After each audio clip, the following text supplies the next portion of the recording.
There's a reason this video found you. Because if you're a man over 60, living in the United States or anywhere in the world, and you've been quietly struggling with softer erections, lower energy, or just a sense that something in your body isn't firing like it used to, I want to tell you something you've probably never heard from your doctor. It's not just aging, it's disconnect. Not just from a partner, but from yourself, from your body, from a part of your manhood that's been quietly fading not because it's broken, but because it's been ignored. Somewhere along the way, someone told you that masturbation was childish, shameful, or something a grown man should leave behind.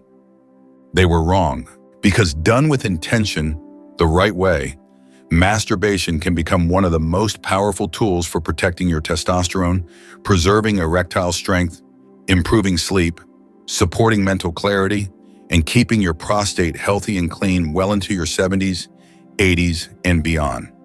And that's what this video is all about.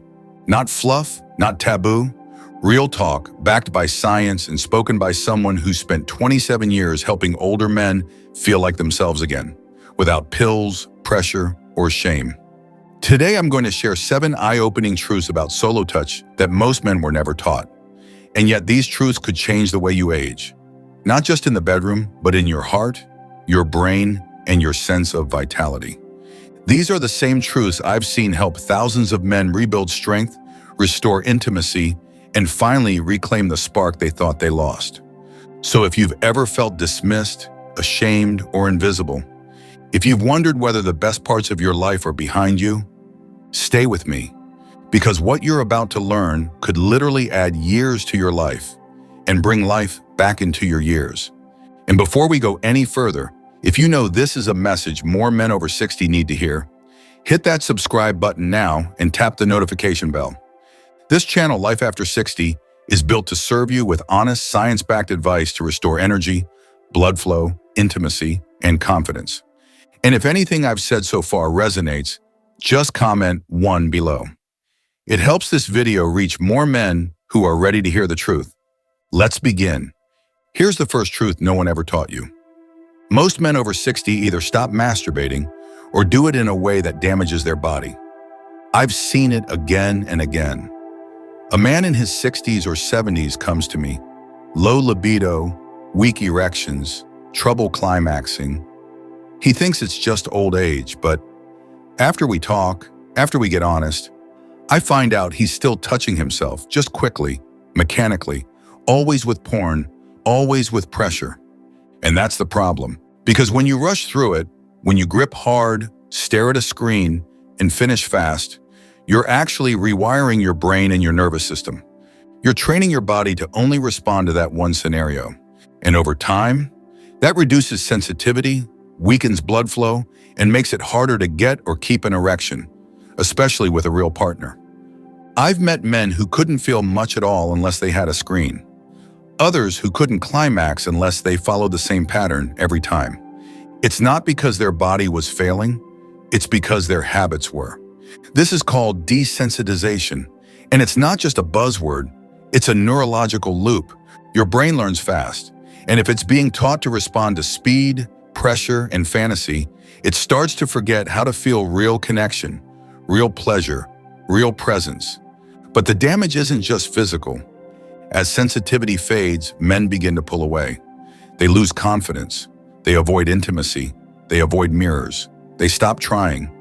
Not because the desire is gone, but because they're afraid of what might not work anymore. And that's where decline begins. Not in your hormones, not in your age, but in your belief about who you still are. But there's good news. Your nervous system can heal. Your sensitivity can return.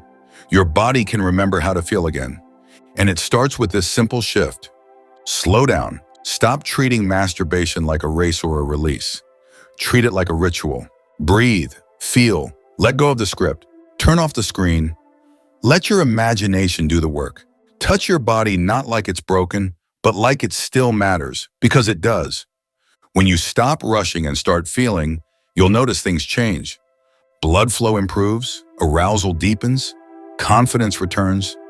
This isn't just about sex, it's about life. That's not indulgence, that's medicine, that's prevention. So if that message hit you, If something inside you stirred while listening, drop a dirt 2 in the comments. That tells me you're still here, still listening, and ready for what's next. Because in the next truth, we're going to talk about something even more critical. The silent damage that builds up in your prostate when you stop ejaculating altogether. And why for many men, the pain they feel in the middle of the night is coming from a place they've been told to ignore. Let's keep going. There was a man who came to see me not too long ago. Let's call him Raymond. He was 67, former carpenter, proud, private, and the kind of man who didn't like to talk about himself. He sat in my office, eyes tired, voice low, and said, "I'm up 6 times a night to pee. It's like my bladder's working overtime." He'd assumed it was just age catching up with him. But when I asked how long it had been since he ejaculated, not from sex, not from fantasy, just at all, he looked puzzled. "Years," he said. "What's that got to do with it?" Everything. Here's the second truth. Avoiding ejaculation altogether can lead to prostate congestion, inflammation, and in some cases, more serious risks down the road. See, your prostate doesn't stop working just because your sex life slows down. It keeps producing seminal fluid, whether you're using it or not. And when that fluid isn't released regularly, it begins to stagnate. That stagnation leads to pressure, swelling, and inflammation.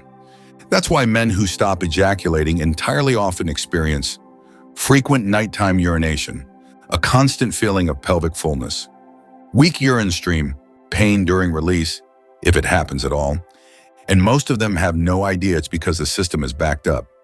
Let me be clear, I'm not saying that abstinence causes cancer, but chronic inflammation, which can result from never emptying the prostate, creates an environment where disease can take root.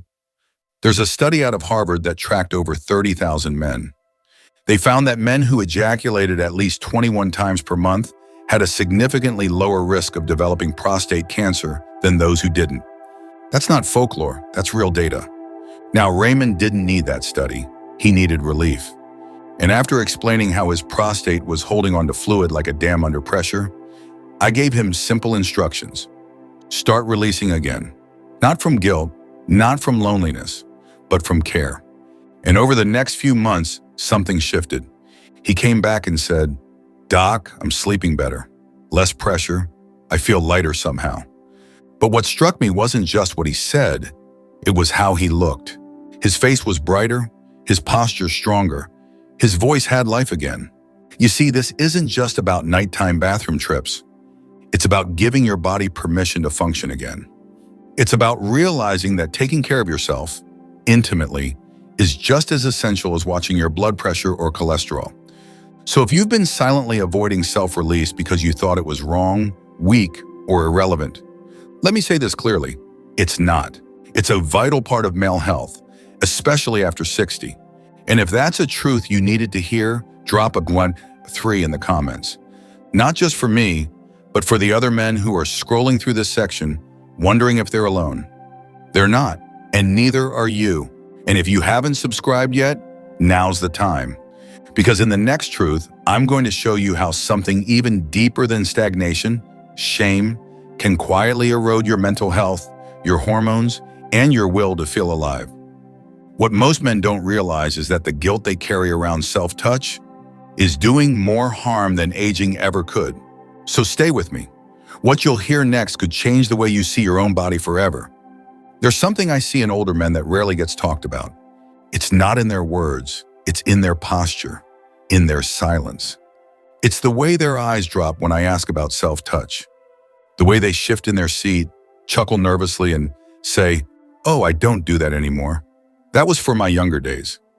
But the truth is, that statement isn't always pride. It's often shame disguised as acceptance. And that brings us to the third truth. Shame around masturbation damages not just your confidence, but your mental health, your hormones, and your capacity to feel connected. Many of you were raised in a time when touching yourself was seen as dirty, weak, or sinful. Some of you were punished. Others were ridiculed. Those messages didn't just vanish, they got buried deep, like silent software running in the background of your nervous system. And over time, those buried beliefs start to show up in your body. You stop reaching for yourself, Not because you don't want to, but because you feel like you shouldn't. You feel guilt. You feel disgust. You tell yourself it's over, that this part of you doesn't belong anymore. But here's what that shame is really doing. It raises your cortisol. It disrupts your dopamine. It dampens oxytocin, the very hormone that helps your brain feel trust, connection, and safety. Shame isn't just a feeling, it's a stressor. And chronic stress has been linked to everything from anxiety and depression to high blood pressure, weakened immunity, and even cognitive decline. Let me share a story. There was a man named Elliot, 72, recently divorced, no major health issues. But when I met him, he was low, no spark in his eyes. He told me he hadn't touched himself or anyone else in over 15 years. I figured that chapter was closed, he said. But under that sentence was grief. Not grief over sex, but grief over the part of him that had gone silent. We started small. No medications, no therapy, just a few guided practices to reconnect him to his own body. No shame, no goals, just presence. Within weeks, he was walking taller. He smiled more, and he started doing things again that he'd stopped doing years ago. Walking in the park, calling old friends, even getting back into his woodworking. His blood pressure improved, his sleep returned. Not because of some miracle, but because he remembered he was still alive. That's the truth shame tries to bury, that you are still here. You are still worthy of touch, of feeling, of desire, not just with someone else, but with yourself.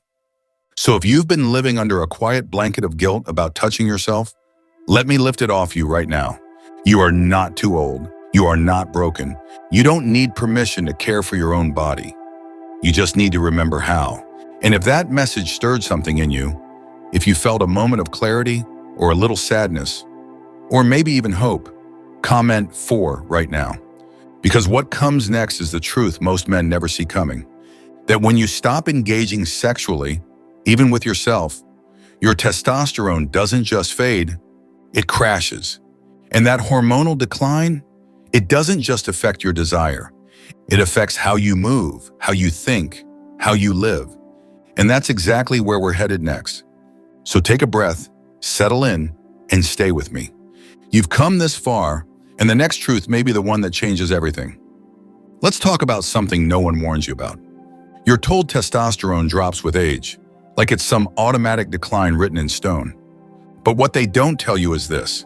Testosterone doesn't just fall because of age. It drops faster when you stop living like a man who still wants to feel alive. That's the fourth truth. When you stop touching yourself, when you stop feeling arousal, stop honoring desire, even privately, your body listens. It says, oh, he's done needing this. And it starts turning the dial down. Your hormonal production slows, your nitric oxide weakens, your energy fades. You stop waking up with that spark in your chest or between your legs. Not because you're broken, but because your body hasn't been reminded that you're still in the game.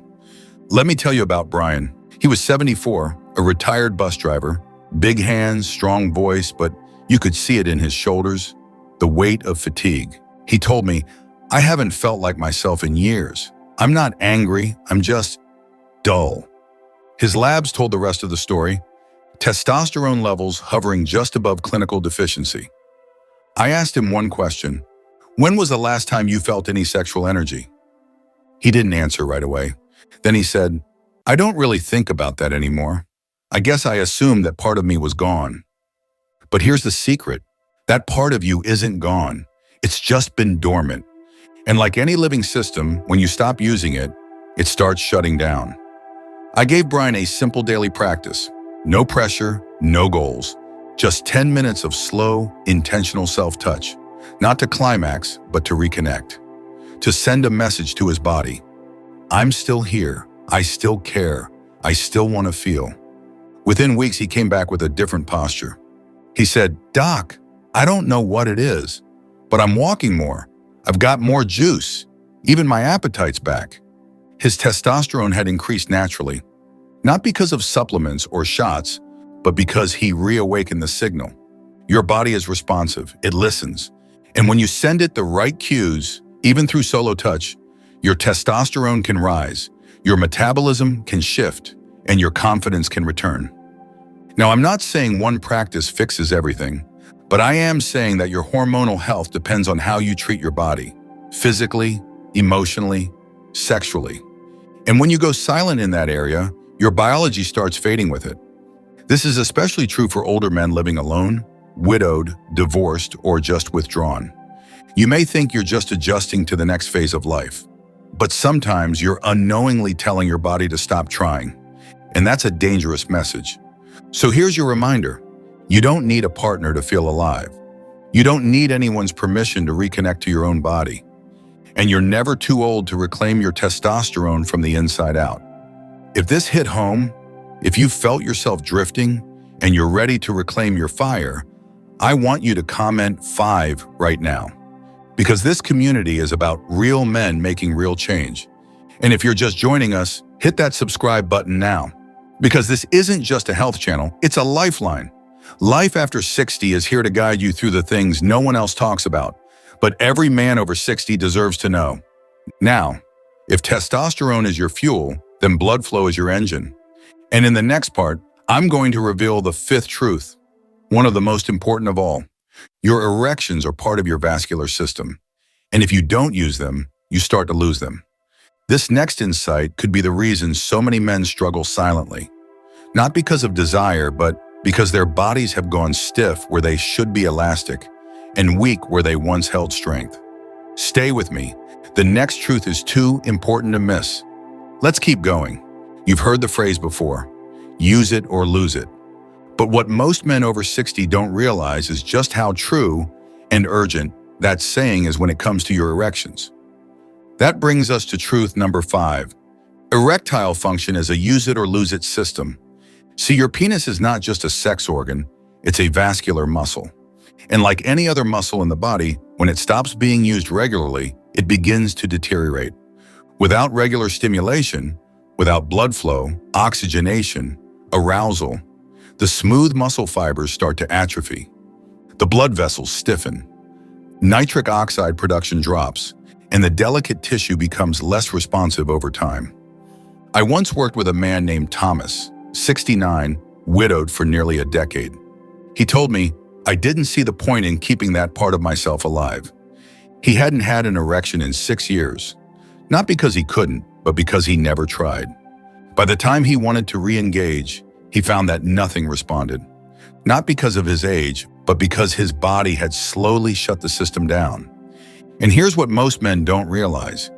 Even if you're not having sex, even if you don't have a partner, your body still needs the reminder that erections matter, that they're still necessary, still functional, still part of who you are. Just like regular walking keeps your legs strong, regular erections, whether through stimulation, fantasy, or even non-sexual touch, help preserve the health of your erectile tissue. This is not about chasing pleasure for its own sake. It's about circulation, vitality, vascular integrity, and most importantly, it's about identity. Because the truth is, when men lose the ability to get or keep an erection, it's not just physical. They begin to feel like they've lost a part of themselves. Confidence fades, motivation shrinks, even memory can decline. Yes, there's research linking erectile dysfunction to early cognitive changes. And here's the good news. It doesn't have to be this way. With the right habits, slower touch, breath, arousal without pressure, your body can start to respond again. It won't happen overnight, but it will happen. So if you've been avoiding that part of yourself or you've quietly given up, I want you to comment 6 right now. Because every man who types that is making a small but powerful declaration, I still want to feel. I still want to live. Now, what's one of the biggest silent killers of that natural ability? It's time for truth number 6. Pornography rewires your brain, but you can take back control. Now, I know this isn't easy to talk about, but it's important. Modern pornography isn't like it was 40 years ago. It's faster, more extreme, more addictive, and your brain wasn't designed for that kind of stimulation on demand. Every time you watch, your brain releases dopamine, the same chemical tied to reward and motivation.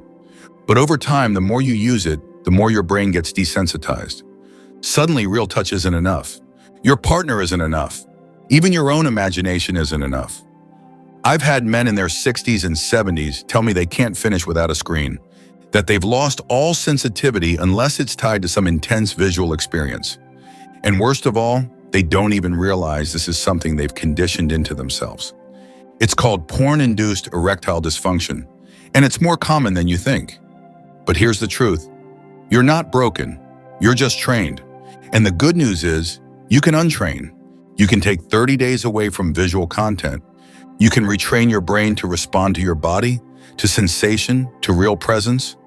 You can get back your desire, not just in your groin, but in your mind, your heart, your spirit, because you deserve that. And finally, the last truth, perhaps the most important of all, truth number 7. Isolation is the most dangerous mistake a man can make. I don't just mean being alone in a room. I mean going untouched for months or years. No hand on the shoulder, no hug, no self-connection, no arousal, no warmth. There was a man named Joe, 76, lived alone since his wife passed. He told me something I'll never forget. I haven't been touched in over a year, not even a handshake. He didn't say it with sadness. He said it like a man who had accepted that touch was no longer part of his story. But here's the heartbreaking truth. Touch is not a luxury. It is a biological need. When we go too long without it, stress hormones rise, oxytocin plummets, blood pressure increases, sleep suffers, the nervous system begins to downshift, and the brain slowly, quietly, starts shutting off emotional and sensory circuits to protect you from the pain of longing. This is how men begin to disappear, not in death, but in disconnection. They stop feeling, stop imagining, stop seeing themselves as alive. And here's the part that no one talks about. That disappearance often starts in the bedroom, with silence, with shame, with the quiet decision to stop touching themselves because what's the point? But the point is this, you're still here, you still matter. And the act of touching yourself, not for lust, not for habit, but for life, is a message to your entire system. I still want to feel, I still belong in this body, I'm not done. So if you've stayed with me this far, I want you to comment, still here. Not just to engage, but to remind yourself and the other men watching this that you haven't given up. Because now that you've heard these 7 truths, what comes next is the most important part of all. The choice. Most men will hear this and do nothing. They'll nod in agreement and go right back to the habits that made them feel small. But the few who apply this, who take one small step, even just 5 minutes a day, they're the ones who feel a spark return. They're the ones who grow stronger, sharper, more alive. So here's your recap. Stop rushing through pleasure. Slow down, reconnect. Don't avoid ejaculation. Your prostate needs to empty. Release the shame. It's not yours to carry. Engage with your body to reawaken testosterone. Maintain erections. They are about far more than sex. Step back from porn and reclaim your real sensitivity. And most importantly, stop isolating. You are still worthy of touch. If you haven't already, subscribe to Life After 60. This is a place for real men, real truth, and real change. And if this video moved you, share it. Because every man who watches could be one decision away from getting his life back. And if you're ready to begin, to reconnect without guilt or pressure, I've created a simple, daily practice, a quiet ritual I give to my own patients. 10 minutes, just you, your body, your breath, no goals, no performance, just presence. It's called the Golden Protocol, and it could be the start of everything. You're not broken, you're not done, you're just waiting for permission to come back to life. This is it. Let's get to work.